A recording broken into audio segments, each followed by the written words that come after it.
Salut les amis, c'est Nike Antonio. C'est le retour des vidéos. Excusez-moi, j'ai eu pas des soucis, mais vous allez voir dans les prochaines vidéos, j'ai eu la chance de tester un Chromebook pendant 2 semaines. Prochaine vidéo, ça sera le test du Chromebook. Donc n'hésitez pas à activer la petite cloche en bas, pardon, et vous abonner si c'est pas encore fait pour avoir l'actualité en fait des produits multimédia, parce qu'il n'y a pas que le foot, il y a aussi les jeux vidéo et les produits multimédia. Mais là, on va parler foot. Ça va être la réaction et mon avis du match d'hier entre Dortmund et le Paris Saint-Germain, mon club de cœur. Bon, qu'est-ce qu'on peut dire de ce match? Eh ben, que du négatif, excusez-moi, mais que du négatif parce que euh, on a vu un Paris Saint-Germain pas au niveau de la Ligue des Champions, il faut le dire franchement. On, on- on ose critiquer Jean-Michel Aulas, qui est un soi-disant président mauvais, râleur, quoi que ce soit, mais voilà, voilà, beaucoup se moquent de Jean-Michel Aulas, tout ça, mais là, de Lyon, etc. Mais là, je trouve que là, on parle trop. Les Parisiens parlent beaucoup trop. Et pourtant, je suis supporter parisien, mais là, on parle trop. On a trop parlé, on a trop eu confiance. Et c'est un échec total. Bon, tout le monde dit, alors les vrais supporters, les purs, disent que bon, on a mis un but à l'extérieur, il suffit de mettre un but et de gagner 1-0 et on est qualifié grâce au but à l'extérieur. Mais il ne faut pas croire que Dortmund vont se reposer sur ses lauriers, hein. Alors, il y en a qui disent que oui, je suis d'accord avec une seule chose, c'est que Lucien Favre connaît très bien le Paris Saint-Germain pour avoir entraîné Nice et pour avoir fait des grandes choses en Ligue 1 et qui va garer le bus dès le match. Alors, je suis assez mitigé sur ça parce que je pense que oui, il va pas utiliser le même système, il va pas utiliser un 3-4, 3-4-3. Là, il va jouer avec 4 voire 5 défenseurs derrière. C'est fort possible. Il l'a déjà fait en début de saison. C'est fort possible qu'il joue avec 5 défenseurs derrière pour le match retour. Parce que là, il sait qu'au parc, il va savoir qu'au parc, le PSG est très très bon. Et que là, ils ont leur destin en main.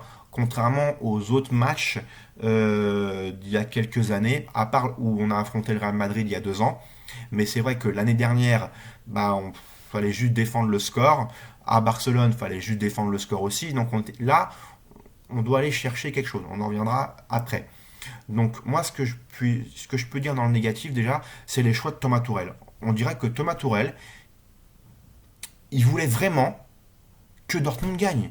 Il s'est dit, je sais, voilà, il le dit avec toujours, il se cherche derrière des excuses en disant mais c'est pas possible, je comprends pas, ce n'est pas normal. Non, il faut arrêter, il faut qu'il arrête, il faut qu'au au bout d'un moment il dit j'ai fait des conneries, j'assume mes bêtises. Il est toujours en train de se cacher derrière des excuses. Il faut qu'il arrête ces phrases philosophiques là, en disant c'est pas normal, on joue tous les 3 jours, c'est la Ligue 1, c'est la difficulté. Et je ne pouvais pas mettre les 4 fantastiques, c'était pas le bon moment de faire jouer avec les 4 fantastiques et de jouer en 4-4-2. J'ai envie de dire, mais à quel moment tu veux jouer en 4-4-2? C'était le moment idéal. Tu veux jouer dans quoi? Tu veux jouer dans un match de CFA en 4-4-2? Tu veux jouer en Coupe de France contre Pau, non, mais faut arrêter. Ce mec-là, je pense qu'il n'est pas bon en tant qu'entraîneur, qu'il aille faire preuve de philo en Allemagne et qu'il arrête de nous casser les pieds, parce que franchement là il est en train d'être ridicule aux yeux de l'Europe. Et c'est pour moi le pire entraîneur de l'ère Qatari. Pour moi, on critiquait Carlos Ancelotti que c'était un entraîneur trop vieux, mais il faut voir comment il remonte Everton en ce moment, hein. On critiquait Laurent Blanc, mais Laurent Blanc nous a emmenés en quart de finale de la Ligue des Champions. Hein, c'est pas n'importe quoi. Unai Emery, moi je pense que contre Barcelone, tout le monde l'a taclé en disant c'est de sa faute, alors que c'est pas de sa faute, c'était de la faute de Thiago Silva, et tout le monde l'a dit que Thiago Silva lui disait comment dire, Unai Emery disait reculez, vous êtes trop, vous allez vous prendre des buts. Thiago Silva était là, allez montez. Non, il faut arrêter. Thiago Silva, il est fini. C'est un capitaine pour moi qui ne mérite pas le brassard. Là, je pense que sa prolongation de contrat, il le disait encore il n'y a pas longtemps, je suis inquiet, j'attends des signes de la part des dirigeants. Je pense que tes signes, ils peuvent s'envoler, tes signes. Hein, voilà, c'est les signes, ils sont sur le lac là-bas en train de t'attendre. Mais franchement, là, faut arrêter. Le brassard, il faut le donner à Marquinhos. Hier, c'est Marquinhos qui a engueulé Thiago Silva. C'est quand même fort. Marquinhos, il doit être capitaine de la sélection brésilienne et de la sélection et du Paris Saint-Germain. C'est tout. Il a l'âme, il a la grinta. C'est quelqu'un qui va gueuler. Voilà. Autre inquiétude, Verratti. Verratti, je pense que là, j'espère que Leonardo Tourelle, il va encore le défendre comme je sais pas quand en disant, il a le sang chaud, c'est un Italien, c'est normal. Dans ces matchs de Ligue des Champions, c'est normal. Il faut, c'est physique. On joue tous les 3 jours, on a la tête qui pète les plombs. Non, non, non, non, non, stop. Tourelle, arrête. Voilà, arrête. On a envie de lui mettre du scotch sur la bouche parce qu'il est toujours en train de se plaindre. C'est jamais sa faute. Voilà, donc j'espère vraiment que Leonardo, mais j'en reviendrai après parce qu'il y a quand même du négatif avec Leonardo, qui va un peu secouer ses joueurs en disant vous avez fait n'importe quoi. Déjà, il faut noter que Verratti, là, le carton qui se prend, on le connaît depuis des années, il faut pas qu'il joue des matchs comme ça. Emre Can, il l'a cherché. Emre Can est connu pour chercher pour chercher les joueurs qui ont le sang chaud. Il l'a réussi amplement. Voilà, il mettait des sèches à Neymar. Voilà, il faisait que ça. C'est un mec qui provoque, mais pas dans le sens du dribble, dans le sens du dur. Il donne des coups de coude, il donne des sèches, il met des bons coups d'épaule, des coups de genou. Voilà, il a réussi son coup et voilà. Et bravo à lui. Quand je pense qu'on le voulait, on aurait dû l'avoir. Je pense que ça aurait été pas mal de l'avoir à la place de Verratti justement pour ce match-là. On devait l'avoir, on avait tenté de le prendre Emre Can, mais Leonardo il cherche trop à faire le malin, à vouloir refouler des gens. Voilà, j'en parlerai après. Voilà, donc le négatif pour moi, on va commencer. Déjà c'est Thomas Tourelle, le choix en 3-4-3, n'importe quoi.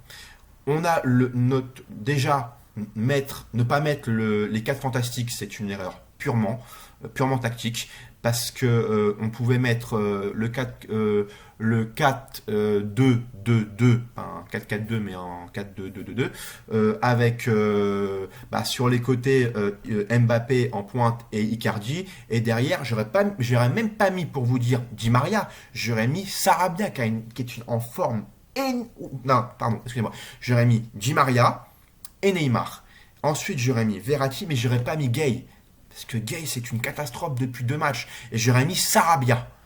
Parce que Sarabia, c'est l'homme du moment au Paris Saint-Germain. Je ne comprends pas pourquoi on le met pas titulaire. Donc là, je pense qu'avec la suspension de Verratti, il va être titulaire. Voilà, donc j'espère vraiment. Ensuite, on a vu un Kurzawa qui nous a fait l'action du match.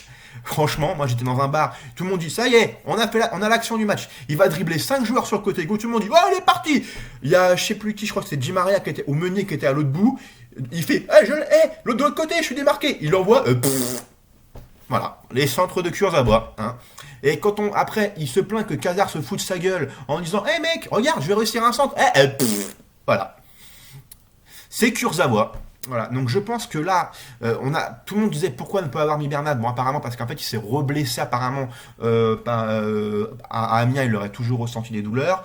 Moi, Kipembe, ce mec-là, faut lui faire comprendre qu'il est défenseur.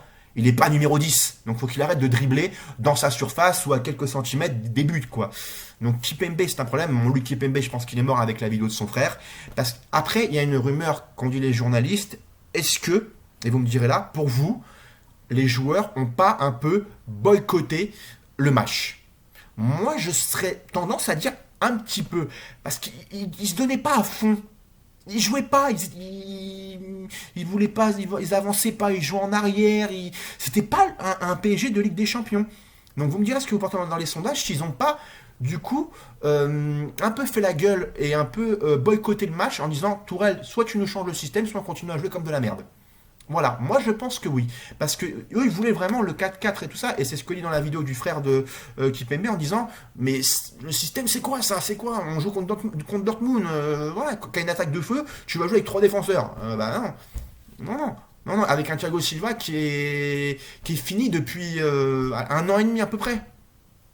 Voilà, et on ne peut pas, comme disent les journalistes, et moi je suis d'accord avec eux, on ne peut pas faire ce qu'on fait. C'est pas possible. On gagne 3-0 au parc, on accroche le Real à l'extérieur après. L'année dernière, on bat Liverpool à domicile. C'est quand même fou. On les accroche quand même un petit peu chez eux. Ils nous battent à la dernière seconde, mais c'est comme on avait fait quand même quelque chose de pas mal. Faut arrêter là. Là, je sais pas ce qui s'est passé. Faut arrêter. Donc ensuite, je vais parler de Leonardo. Leonardo, pour moi, est quand même responsable de l'échec. Alors oui, beaucoup me diront, il nous a ramené des grands joueurs, il nous a ramené Zlatan, il nous a ramené Cavani, tout ça. Mais qu'est-ce qu'il a fait au mercato hivernal? Il a joué. Il a joué avec le comportement des Parisiens et de ses propres joueurs. Il a joué avec le comportement. Il a joué avec Cavani, qui était pote avec certains. Il a joué avec Thiago Silva aussi avec son contrat, donc peut-être que ça le fait que ça joue. Bon, Marquinhos a prolongé. Il a joué avec Kurzawa. Bon, mais pour moi, Kurzawa, il fallait le vendre. On avait la chance de pouvoir avoir soit 15 millions cash avec Arsenal, qui voulait l'acheter. Il a dit non, non, proposez plus. Non, c'est bon, on peut me donner 15 millions. Vu ce qu'il fait, franchement, 15 millions, c'est bien payé. Et on pouvait l'échanger avec De Siglio. Mais comme il retardait à chaque fois Leonardo, bah la Juventus ont jeté l'éponge. Bah oui, mais résultat, on aurait pu avoir un super arrière droit qui est polyvalent. Voilà. Et quand on a vu ce qu'a fait Meunier hier, bah, je pense que Leonardo doit, j'espère, là, doit être comme ça. Voilà. On pouvait aussi acheter Rafael Guerreiro qui voulait venir cet hiver, voire même l'été dernier. Et ben là, Guerreiro, il a dû se marrer. Hein. Franchement, il a dû se marrer. Il a dû dire, oh putain, j'ai failli rejoindre une équipe. Voilà. Donc voilà. Alors, il y a déjà des premières rumeurs comme quoi Tourelle serait déjà viré sur le champ le 12 mars si jamais on se fait disqualifier. Et que ça serait Zoumana Camara qui prendrait en intérim